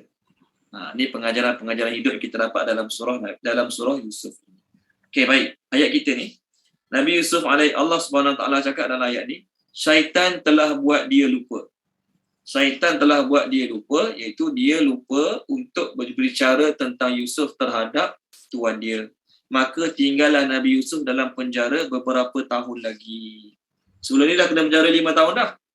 Jadi bid'un ni dalam bahasa Arab adalah bilangan 3 sampai 9. Bid'un ni dalam bahasa Arab adalah bilangan 3 sampai 9. 3 sampai 9. Jadi boleh jadi 3 tahun lagi, boleh jadi 5 tahun lagi, boleh jadi 7 tahun lagi, boleh jadi 9 tahun lagi. Tapi kebanyakan tafsir kata Nabi Yusuf terpaksa meringkuk dalam penjara 7 tahun lagi. Sebab kawan dia ni lupa nak cakap pada raja tentang dia. Jadi sebelum ni dah kena penjara 5 tahun dah. Sebelum ni dah kena penjara 5 tahun dah. Okey, sebelum ni dah kena penjara 5 tahun dah. Campur pula yang kawan dia lupa ni, tambah lagi 7 tahun. Jadi berapa tahun? 12 tahun. Tuan-tuan dan puan-puan, 12 tahun kena penjara. Okey, baik, seterusnya masuk ayat baru. Wa dan Qala telah berkata Al-Malik raja. Al-Malik raja, ini sesungguhnya aku ara melihat sab'a 7 baqaratin, lembu-lembu. Baqarah seekor lembu, baqaratin lembu-lembu, simanin yang gemuk. Okey, perkataan gemuk dalam bahasa Arab untuk orang pun boleh juga, dipanggil samin. Sin mim ya nun, samin, gemuk. Dalam bahasa Arab, seorang yang gemuk dipanggil samin. Orang gemuk ke, binatang gemuk ke dipanggil samin. Di samin ni terjemah dia gemuk. Boleh? Untuk orang boleh, untuk binatang pun boleh. Sekarang jadi plural pada samin, siman. Simanun ke, simanin ke, maksudnya gemuk-gemuk yang ramai lah. Gemuk-gemuk yang banyak. Okey, jadi terjemah simanin yang gemuk. Begitu juga anak lembu yang gemuk, dipanggil siman juga. Samin. Ni Samin. Boleh tak muka surat 521? Buka muka surat 521 boleh. Puan Samiah telah semua dah baca. Saya rasa semua dah baca kan. Ada tak siapa belum baca lagi terjemah malam ni? Saya rasa semua dah baca dah, alhamdulillah. Kalau ada saya terlepas nama tolong beritahu. Okey, baik. Puan Samiah telah baca boleh Puan Samiah. Nak tunjuk pada tuan-tuan perkataan Samin. Semua buka 521 boleh? Buka muka surat 521, nampak Samin tu. Ayat 25 dengan 26. إِذْ دَخَلُوا عَلَيْهِ فَقَالُوا سَلَامًا قَالَ سَلَامٌ قَوْمٌ مُنْكَرُونَ فَرَاغَ إِلَى أَهْلِهِ فَجَاءَ بِإِجْلٍ سَمِينٍ. Samin tu, gemuk. 521 ayat 25 dan 26. 25-26. A'udzubillahi minasyaitonirrajim. Ingatlah ketika mereka masuk ke tempatnya lalu mengucapkan, salam sejahtera kepadamu. Ibrahim menjawab, salam sejahtera kepada kamu, sambil berkata dalam hati, mereka ini orang yang tidak dikenali. 26. Maka diam-diam dia, Ibrahim, pergi menemui keluarganya. Kemudian dibawanya daging anak lembu gemuk yang dibakar. Anak lembu gemuk yang dibakar. Jadi gemuk tu apa? Samin. Bini jelin Samin. Nampak Samin? Samin tu satu benda gemuk. Seekor lembu yang gemuk. Samin. Kat sini simanin plural lah. Jamak. Okay, baik. Sambung ayat kita sekarang. Simanin yang gemuk. Ya'kuluhunna, memakan mereka. Ya'kuluhunna, memakan mereka. Whom were devoured, terjemah devoured. Whom were devoured. Maksudnya lembu gemuk ni dimakan oleh. Ya'kuluhunna, memakan mereka. Terjemah ya'kuluhunna, memakan mereka. Okey. Sab'un, oleh 7 ekor lembu. Terjemah sab'un, oleh 7 ekor lembu. Ijafun, yang kurus. Ijafun, yang kurus. Jadi kurus dalam bahasa Arab, kalau seekor ataupun seorang yang kurus, dipanggil ujafa ataupun ajfun. Ujafa boleh. Ujafa, kurus. Ataupun ajfun. Orang kurus, lembu kurus, binatang kurus dipanggil ajfun. Ni kurus. Ni gemuk, ni kurus. Boleh? Okey, ijafun yang kurus. Wa dan. Okey. Sab'a 7. Sunbulatin, tangkai-tangkai. Sunbulatin, tangkai. Kita tak ada terjemah tangkai-tangkai dalam bahasa Melayu bila sebut 7 tangkai saja dah cukup. 7 tangkai. Kalau ikutkan sunbulatin ni plural. Apa tanda plural? Ada alif dan ta kat belakang. Khudrin yang hijau. Khudrin yang hijau. Okey. Okey, wa dan ukhara yang lain. Ukhara yang lain. 7 yang lain. Terjemah ukhara, 7 yang lain. Ya bisatin, kering. Ya bisatin, kering. Boleh terjemah ya bisat, kering. Tuan Haji Izali Sulaiman terjemahkan boleh Tuan Haji Izali Sulaiman? Boleh Ustaz. Dan telah berkata raja, sesungguhnya aku melihat 7 lembu-lembu yang gemuk, memakan mereka oleh 7 ekor lembu yang kurus, dan 7 tangkai yang hijau, dan 7 yang lain kering. Okey, baik. Terima kasih Tuan Haji Izali. Jadi ayat ni, bermulalah cerita Yusuf nak dilepaskan oleh Allah daripada penjara dan kesusahan. Bermulalah episod kesenangan yang bakal. Kesenangan yang bakal diperoleh oleh Nabi Yusuf alaihi salam. Apa permulaan dia? Allah buat raja bermimpi. Raja pada zaman tersebut, siapa nama dia? Ar-Rayyan bin Walid. Nama raja Mesir. Jadi ayat ni, Al-Malik ni adalah gelaran, okey, ayat kita waqalal maliku. Jadi masa tu gelaran bagi raja Mesir adalah Malik. Nama dia adalah Ar-Rayyan, alif lam ra, Ar-Rayyan, nama dia Ar-Rayyan bin Al-Walid. Ni nama dia. Nama raja pada zaman Nabi Yusuf alaihissalam. Setelah 300 atau 400 tahun, puak-puak Qibti telah menakluk Mesir, dan pada masa tu siapa yang jadi raja Mesir, gelaran dia Fir'aun. Siapa yang jadi pegang jawatan raja Mesir, nama dia Fir'aun. Sebelum tu gelaran raja Mesir adalah Al-Malik. Sebelum tu gelaran raja Mesir adalah Al-Malik. Okey, lepas 300 atau 400 tahun, gelaran bagi raja Mesir adalah Fir'aun. Sebab tu dalam kisah ni kisah Mesir, tapi nama Fir'aun tak ada pun, Fir'aun tak ada lagi pada Mesir. Okey, baik. Raja tu Allah Ta'ala telah buat dia bermimpi. Jadi mimpi dia ni adalah permulaan kepada episod baru kisah Yusuf alaihissalam. Allah nak lepaskan dia pada penjara, Allah nak bagi dia keluar dengan penuh. Bukan sekadar keluar penjara, tapi keluar penjara dengan nama yang bersih, dengan rekod yang baik daripada penjara. Maka raja bermimpi. Mimpi dia macam ni. Raja Mesir pada masa ni, dia mimpi keluar daripada laut. 7 ekor lembu yang gemuk. 7 ekor lembu yang gemuk. Lalu tidak berapa lama keluar pula 7 ekor lembu yang kurus kering, tinggal tulang, lemah sangat. Tetapi yang menghairankan dia, 7 ekor lembu yang kurus kering, sakit, lemah, lembek ni boleh makan 7 ekor lembu yang gemuk, dan 7 ekor, sehingga 7 ekor lembu yang gemuk ni masuk dalam perut-perut mereka. Ni mimpi. Dan okey, dia sampai dia tengok 7 biasa kalau harimau makan lembu, takkanlah seekor lembu masuk dalam badan harimau tu kan, dia tinggal tulang, tinggal ekor, tinggal kepala, tinggal tengkorak, tinggal isi perut, ada tinggal tulang lah. Harimau makan lembu. Ini tak. Dia mimpi seluruh badan lembu yang gemuk tadi masuk dalam seluruh badan lembu yang kurus. Okey, baik. Kemudian dia tengok, raja ni juga dalam mimpi dia tengok ada 7 tangkai. 7 tangkai buah-buahan. Sumbulat ni lebih kepada tangkai gandum ataupun tangkai padi. Tangkai padi ke, tangkai gandum ke. Okey. Dia kalau ranting dahan pokok, ranting pokok, dahan pokok, dipanggil anaqid dalam bahasa Arab. Anaqid. Anaqid ni maksudnya untuk dahan. Dahan pokok rambutan, dahan pokok durian, dahan-dahan yang besar. Adapun sumbulat ni untuk habatus sauda, untuk jagung, untuk apa lagi? Untuk beras, untuk seed, untuk bijirin, untuk bijian.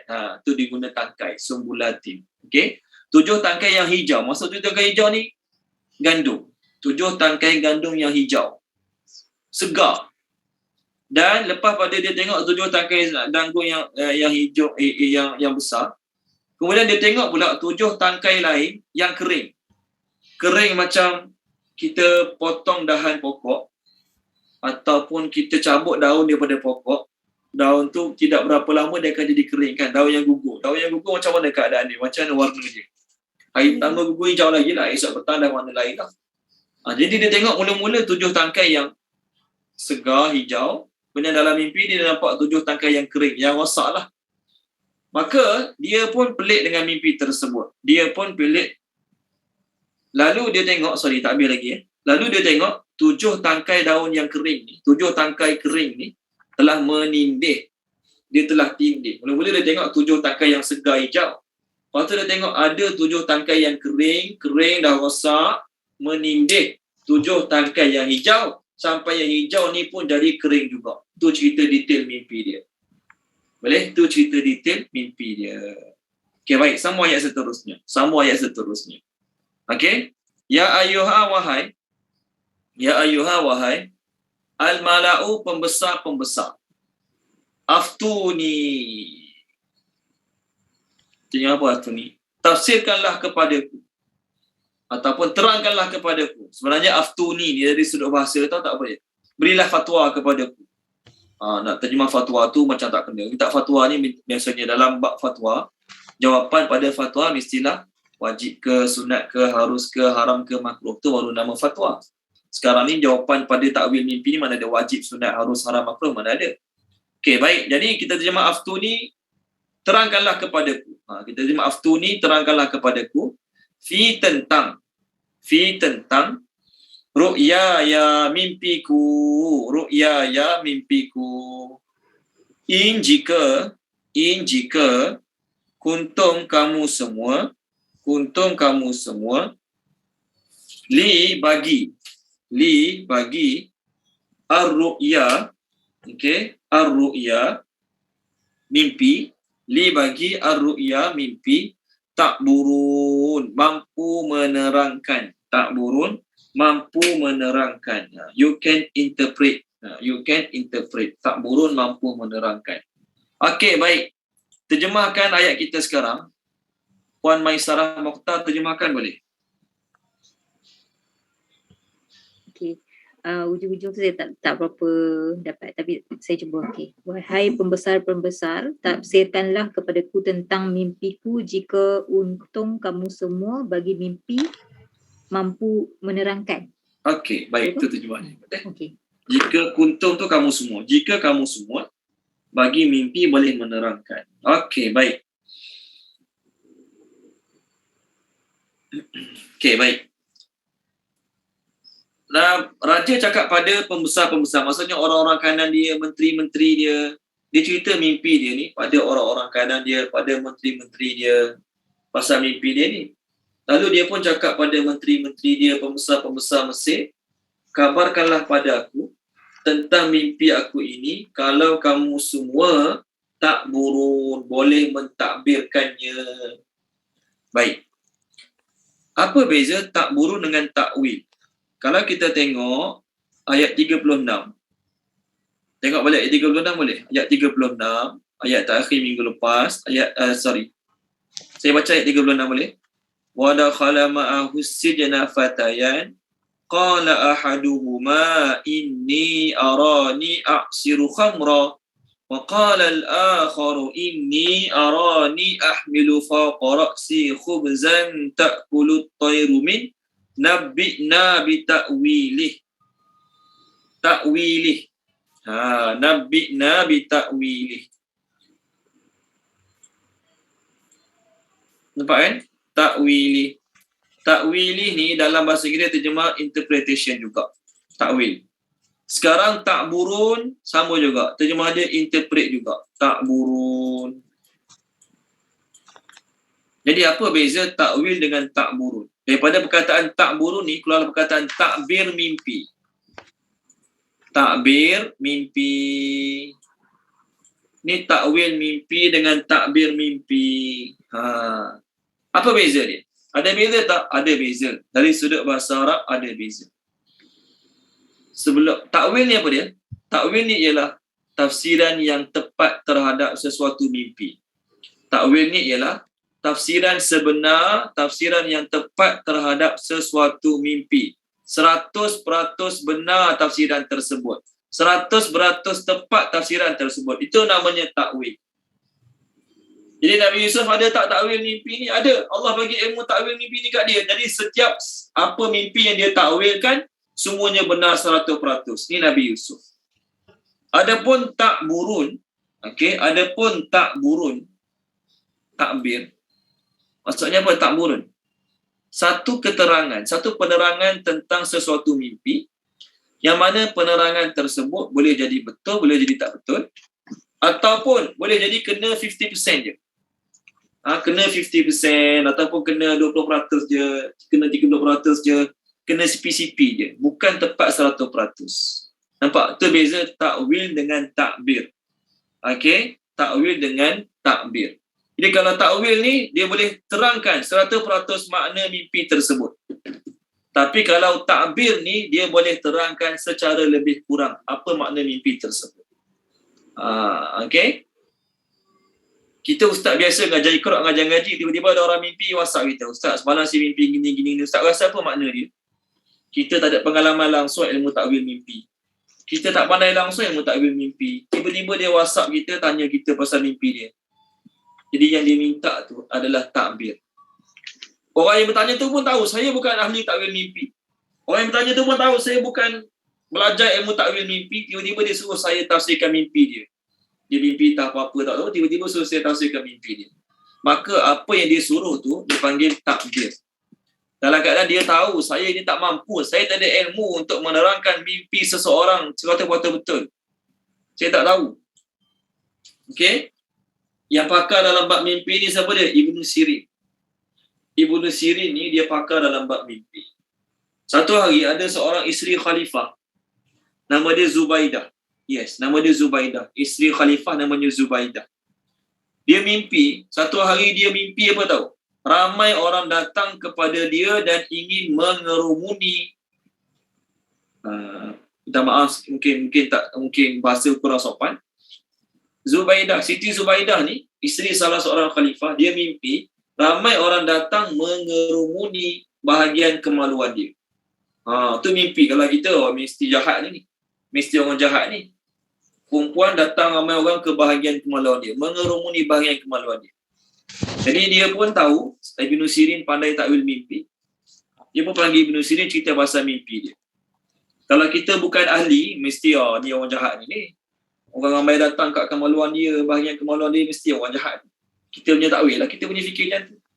Apa tafsir Ibnu Sirin terhadap dia? Ibnu Sirin kata, nanti puan akan jadi orang yang memberi manfaat pada ramai orang. Tengok, orang hebat takwil mimpi. Ibnu Sirin. Dia kata nanti puan akan jadi orang yang memberi manfaat kepada ramai orang. Lalu apa dia buat? Lepas berapa lama, apa dia buat? Dia telah buat saluran air. Terowong saluran air untuk orang-orang padang pasir ni. Orang padang pasir ni dia susah nak dapat air. Kecuali tempat tu dekat dengan telaga, tempat dengan mata air baru senang. Lalu apa dia buat? Dia telah buat terowong laluan air. Berpuluh-puluh kilometer dia buat. Zaman dulu. Kalau kita pergi umrah, pergi haji, pergi umrah lah, suruh mutawif tu tunjuk kat kita terowong Zubaidah. Pernah dengar terowong Zubaidah? Siapa pernah dengar terowong Zubaidah? Tak pernah, Ustaz. Tak pernah dengar Tak. Nanti Google kisah terowong Zubaidah. InsyaAllah ada kisah tu. Kisah terowong Zubaidah. Jadi dia buat terowong air tu. Jadi orang-orang yang jauh pada mata air, orang yang jauh pada telaga, jauh pada sumber air, dia mudah dapat dengan sebab terowong yang dia cuba buat. Terowong Zubaidah. Kisah terowong Zubaidah. InsyaAllah ada cerita. Boleh? Jadi kita bukan ahli. Saya bukan ahli. Tiba-tiba orang tanya, Ustaz semalam saya mimpi gini. Kita bukan ahli jadi takwil entah mengapa pula. Jadi orang yang bertanya tu dia pun tahu saya bukan ahli. Tapi kenapa tanya saya juga? Mungkin. Kalau saya takwil, mungkinlah dia dapat bayangan apa makna mimpi dia. Mungkin dia dapat bayangan 20% pada mimpi dia makna ni. Contoh. Itu maksud tak burun. Jadi, Puan Sharifah Husna kat tangan ke? Tersilap ke macam mana? Tak, Ustaz. Saya nak tumpang tanya sikit, Ustaz. Tanya boleh, tumpang pun boleh. Ni luar topik sikit. Ustaz, bila Ustaz sebut wa ukhara, ra Ustaz tu sebut kita wa ukhara macam tu. Ustaz sebut ra Ustaz tu ra buka ke ra moncong macam mana Ustaz? Ni tajwid ke ni? Soalan tajwid ke? Nak tanya Ustaz sebut ra tadi sebab banyak kali Ustaz sebut ra, kita selalu cuba ra macam tu kan. Ni Ustaz sebut ra gitu. Ra. Ra tebal. Macam tu. Ra macam tu ya. Ra. Okey. Ra. Okey, bila sebut ra baris atas baris depan mulut kena muncung. Ra dengan ru mulut kena muncung. Okey. Okey Ustaz, terima kasih. Nama bunyi lain ke roh saya buat? Tak. Memang betul lah Ustaz sebab wa ukhara tu. Sebab saya selalu sebab wa ukhara ro macam moncong sangat. Jadi tak selalu orang tegur sebab tu saya nak betulkan Ustaz tadi. Okey. Ustaz sebut tu betul. Okey, baik. Okey, baik, tak apa. Jadi khulasahnya ialah raja minta orang-orang besar dia, walaupun dalam ini sebut al-mala'u pembesar, bukanlah mana menteri dia saja, penasihat dia saja, termasuk juga dia punya tok pawang dia, penyihir dia, tukar-tukar jampi dia, yang dia semua dia tanya. Apa makna mimpi ni kalau kamu orang-orang yang boleh takwil mimpi, boleh takbir mimpi. Okey, baik. Seterusnya masuk muka surat baru, muka surat 241 ayat atas sekali. Mereka telah berkata, okey, adghasu, itu ialah gabungan-gabungan. Adghasu, itu ialah gabungan-gabungan.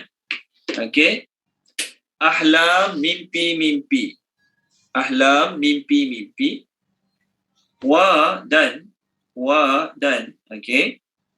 Ma tidaklah.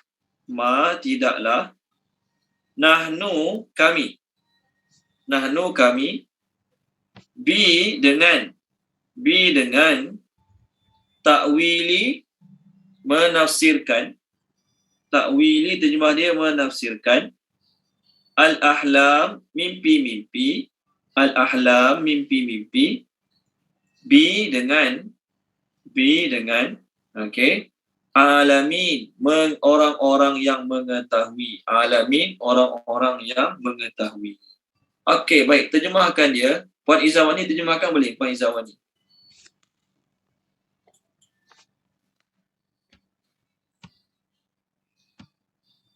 Bismillahirrahmanirrahim.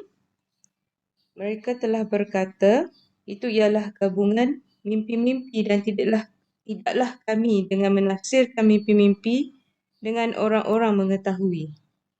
Okey, baik. Terima kasih Puan Izawani. Orang-orang keliling raja, orang-orang yang dekat dengan raja ni, bila raja cerita mimpi raja kat mereka, mereka tahu mereka tak boleh nak takwilkan, mereka tak boleh nak tafsirkan mimpi raja ni, maka mereka terus kata, mimpi-mimpi raja tu adghasu ahlam. Maksud adghasu ahlam tu adalah mimpi yang tak ada ujung pangkal. Mimpi-mimpi merapu, mainan tidur.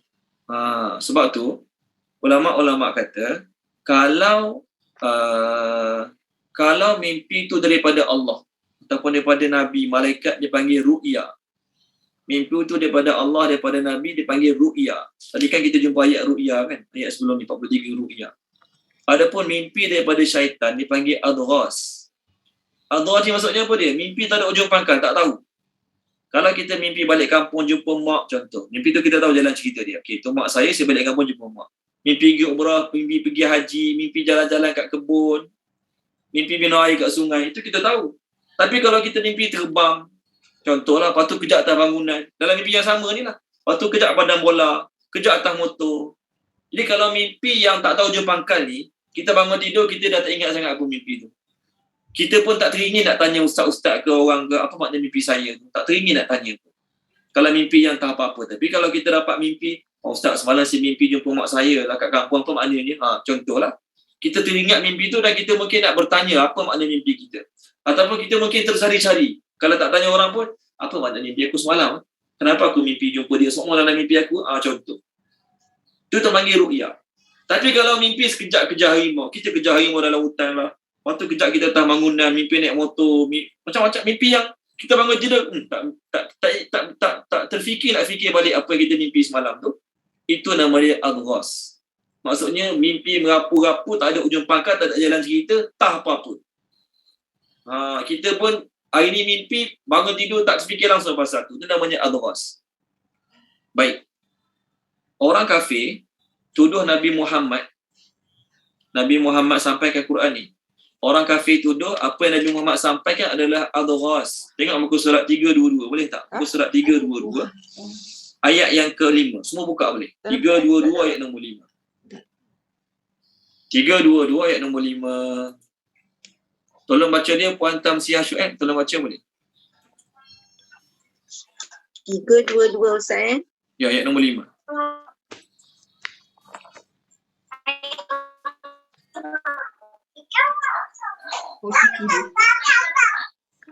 Tiga dua ayat 5. Ya. Bahkan mereka mengatakan Al-Quran itu adalah sihir, mimpi belaka.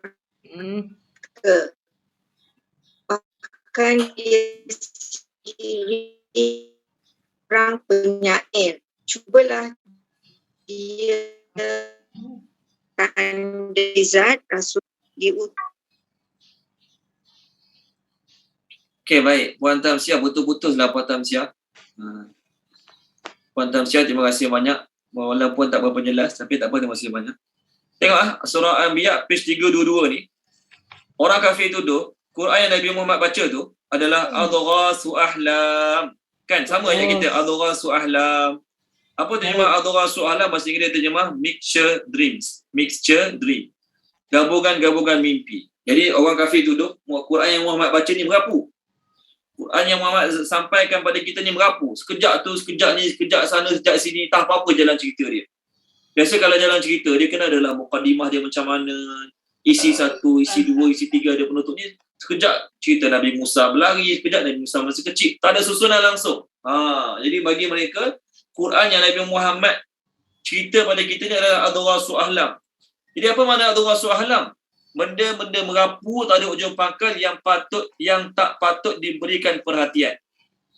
Maknanya Quran yang Muhammad baca pada kita ni, orang kafir kata ni, adalah gabungan-gabungan mimpi dia.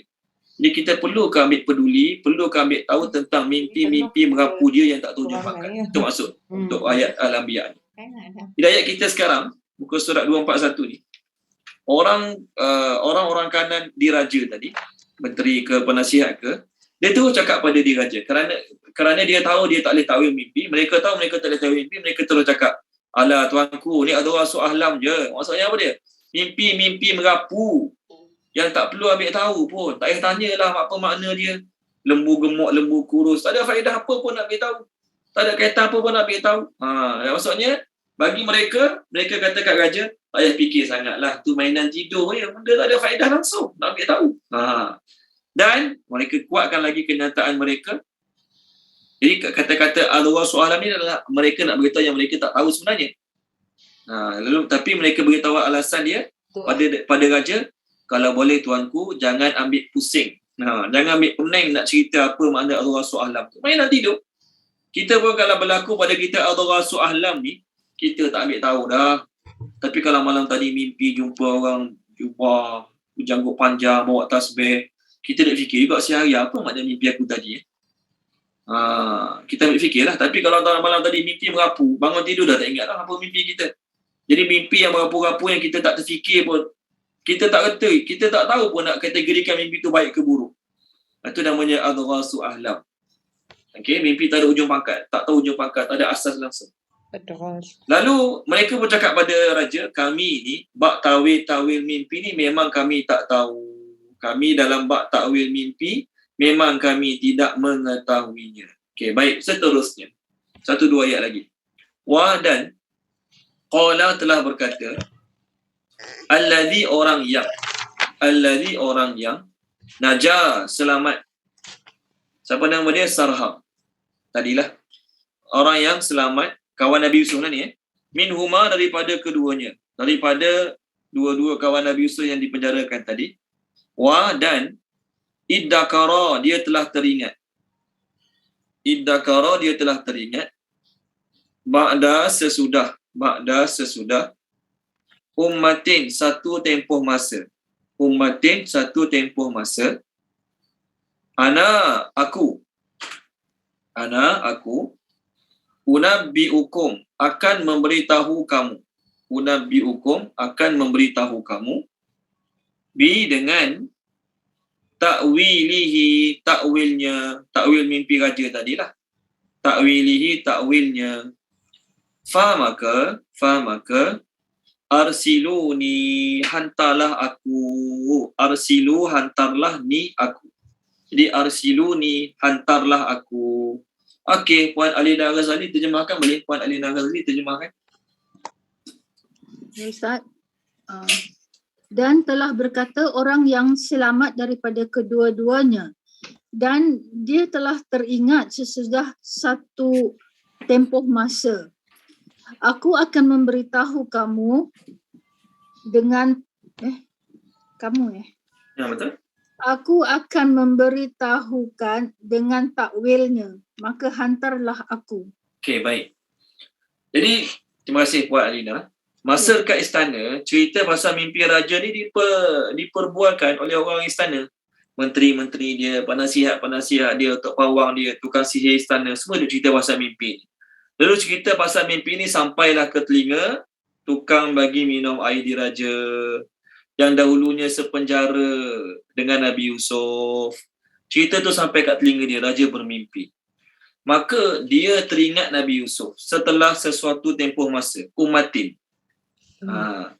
ummatin ada 5 terjemahan. Satu terjemah umat. Okey. Satu terjemah umat lah. Okey, kita refer. Saya baca boleh, kita nak jimat masa.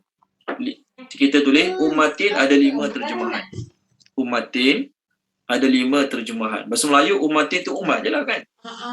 Bagus. Bahasa Melayu ummatin tu umat je lah. Wah, apa lagi? Ummah. Satu makna ummah adalah umat. Lagi apa lagi yang mau? Satu generasi. Contoh, tengok muka surat 63. 64. Muka surat 64 boleh? Saya bacalah ayat tu. Tapi minta semua buka muka surat 64. Page 64. Allah Ta'ala berfirman, ayat yang ke-110. Kuntum khaira ummati ukhrijat linnas. Kamu ialah sebaik-baik umat. Allah tujukan pada umat Nabi Muhammad sallallahu alaihi wasallam. Ini makna umat. Satu. Yang kedua, umat ni maksudnya ramailah, satu generasi. Berbilion orang ke, berjuta orang ke, satu umat. Yang kedua, umat memberi makna sekumpulan manusia. 20 orang, 30 orang. Dia bagi umat juga. 30 orang kita tengok bola. 30 orang tu pun dia layak dipanggil umat juga. Contoh, tengok muka surat 388. Boleh tak? Muka surat 388 ayat 23. 388 ayat 23. Saya baca ayat dia. Walamma warada ma'a Madyana wajada alaihi ummatan minan nasi yaskun. Dan ketika mana dia Nabi Musa sampai ke Madian, dia mendapati satu kumpulan daripada manusia memberi minum binatang ternak. Jadi sebutnya umatan tapi sekumpulan manusia.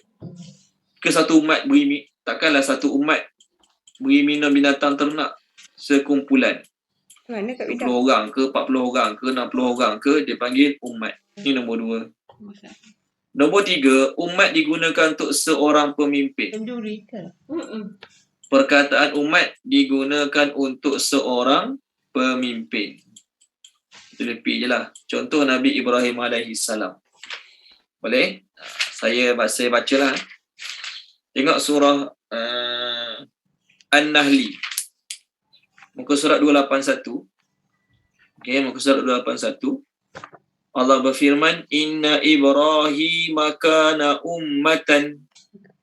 Sesungguhnya Nabi Ibrahim adalah imam, leader yang taat kepada Allah.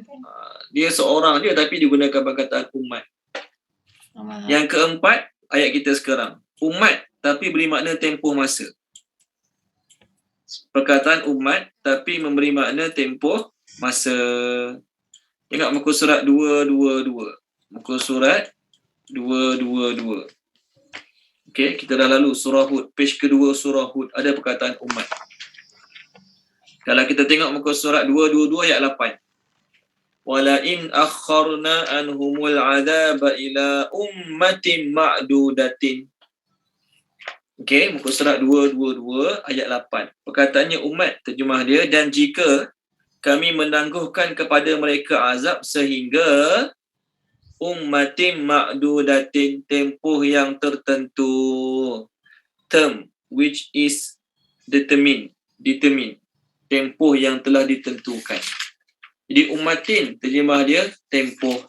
Satu lagi perkataan yang umat memberi makna agama. Umat, lafaznya umat tapi beri makna agama. Yang ni, sekejap, saya cari muka surat sekejap. Surah Ghafir tak silap saya. Saya cari muka surat sekejap. Perkataan umat tapi beri makna agama. Sekejap.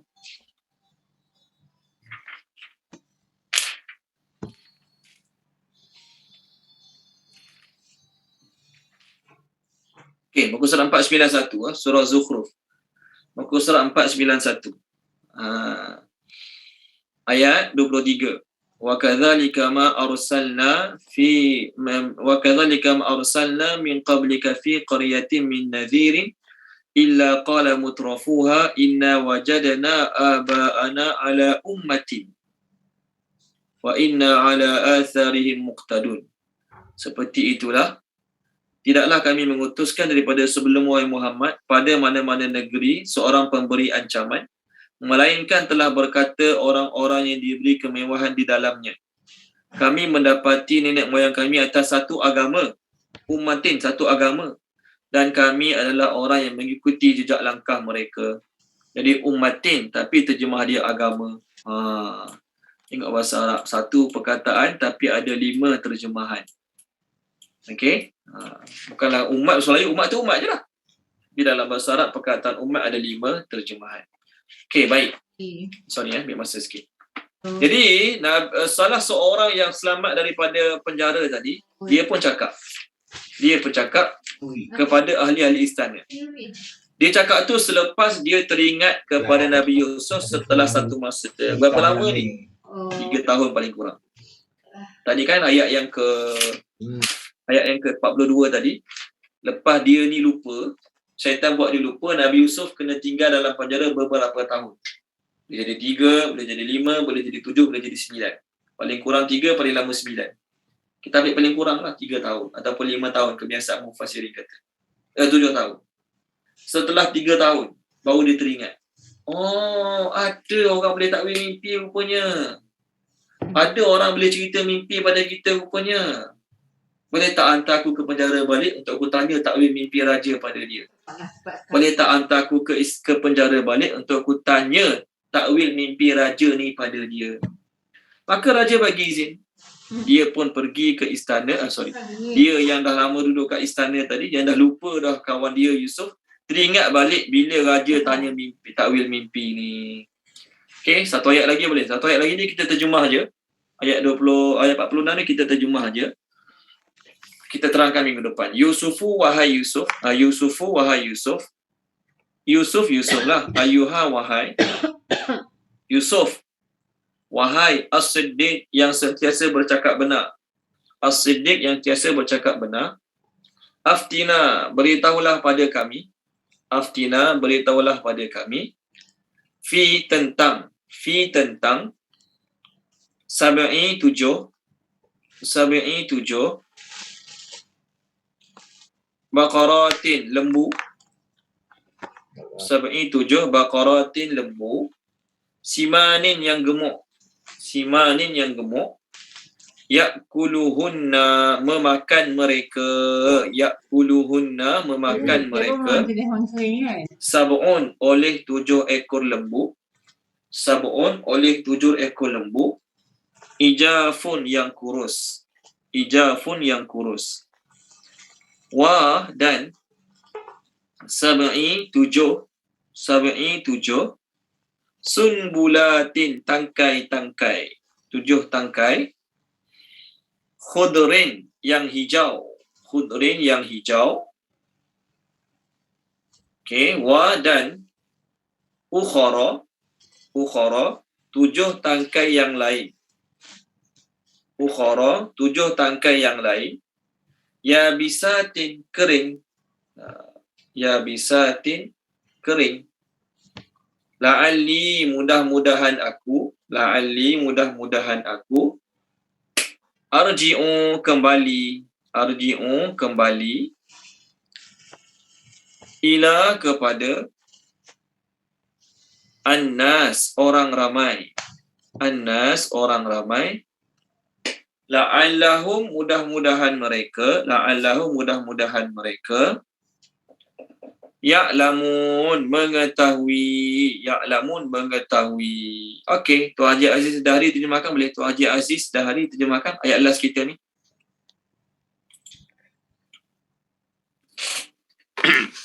Wahai Yusuf yang sentiasa bercakap benar, beritahulah kepada kami tentang 7 lembu yang gemuk memakan mereka oleh 7 ekor lembu yang kurus, dan 7 tangkai-tangkai yang hijau, dan 7 tangkai yang lain kering. Mudah-mudahan aku kembali kepada orang ramai. Mudah-mudahan mereka mengetahui. Okey, baik. Terima kasih Tuan Haji Aziz. Jadi ni saya cakap tadi. Dia ni, Yusuf suruh ingatkan tentang Yusuf lepas keluar penjara. Tak ingatkan pun. Tapi bila sesuatu perkara yang boleh menguntungkan diri dia, boleh menaikkan nama dia. Tengah-tengah orang ramai tak tahu, tengah-tengah orang ramai telah cari-cari makna mimpi diraja, dia yakin dia boleh dapat jawapan yang tepat. Masa tu barulah dijumpa balik Nabi Yusuf. Dan masa jumpa Nabi Yusuf tak adalah kata, Yusuf, sorry lah, I lupa nak sebut tentang you. Tak ada pun. Tak rasa bersalah langsung. Dia tak rasa bersalah langsung kerana tidak menceritakan tentang Yusuf terhadap raja masa-masa Yusuf sedangkan sebelum dia keluar penjara, Yusuf yang berjasa pada dia tu suruh diingatkan, tapi tetap diingat langsung. Datang-datang jumpa tu tanya takwil mimpi. Kalau kita lah mulut jahat sikit, amboi, susah je, masa susah je ingat aku. Masa senang apa aku cakap pun tak ingat kat aku. Contoh. Masa ada masalah je boleh cari aku. Masa ada kepentingan je pun nak cari aku. Masa tak ada kepentingan, masa tak ada apa-apa urusan dengan kita yang boleh menguntungkan dia, tak ingat langsung kat kita. Tapi Nabi Yusuf AS tetap memberitahu juga takwil mimpi tu pada dia. Walaupun dia ni adalah orang yang tak ingat kawan time senang. Ingat kawan time memerlukan, time susah saja. Sebab tu kita kata dalam hidup ni kadang-kadang kawan kita yang kita rasa boleh tolong kita, belum tentu boleh tolong kita. Dan kawan-kawan kita yang setengahnya baik dengan kita, boleh tolong kita, akan tolong kita bila dia rasa dia boleh dapat imbalan balik. Masa tu kita mungkin dah baik dengan orang besar-besar. Kita dah kenal orang-orang hebat dalam negara. Jadi masa tu dia boleh baik dengan kita. Sebab apa? Dia nak kita kenalkan dia dengan orang-orang besar yang kita kenal. Contoh, sebelum tu dia tak tahu je kat kita. Sebelum tu dia tak ingat langsung kat kita. Sebelum tu dia pandang kita pun tak nak. Contohlah. Okay? Ataupun ada setengah-setengah keadaan orang yang kita tak sangka yang akan tolong kita. Jadi macam mana kita nak buat? Mintalah Allah Ta'ala tolong. Bila Allah Ta'ala nak tolong kita, Allah Ta'ala boleh hantar siapa saja yang boleh menjadi penolong kita masa kita dalam kesusahan. Okey, berhenti sini dulu, kita sambung minggu depan insya-Allah. Apa yang baik pada Allah Subhanahu Wa Ta'ala, apa tak baik daripada kelemahan kekurangan saya, minta maaf pada tuan-tuan, minta kepada Allah Subhanahu Wa Ta'ala. Bismillahirrahmanirrahim.